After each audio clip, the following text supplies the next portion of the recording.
50 বছর ধরে ঢাকার বুড়িগঙ্গা নদীর পাড়ে নিজ হাতে নৌকা তৈরি করে চলেছেন মোয়াজ্জেম হোসেন। তার হাতের ছোঁয়ায় তৈরি হয়েছে বুড়িগঙ্গার বড় বড় নৌকা ট্রলার। সহকর্মী সিয়ামের পাঠানো তথ্য ও ভিডিওতে বিস্তারিত।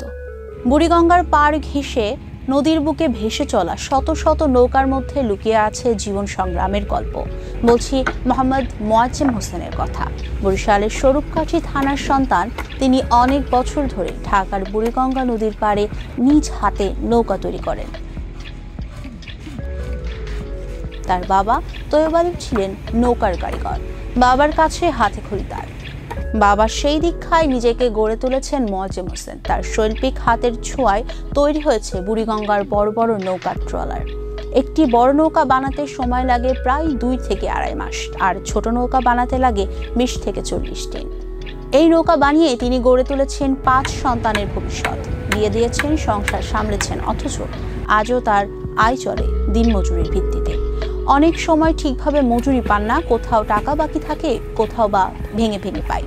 দ্রব্যমূল্যের ঊর্ধ্বগতিতে বর্তমানে দিন চালানোই যেন এক বড় চ্যালেঞ্জ। তবুও দমে যাননি তিনি। জীবন এবং কর্মের দায়িত্ববোধের কাছে হার মেনেছে তার সকল কষ্ট। শত কষ্টেও মুখের কোণে হাসি লেগে থাকে। এ যেন হার না মানা জীবন যোদ্ধার হাসি।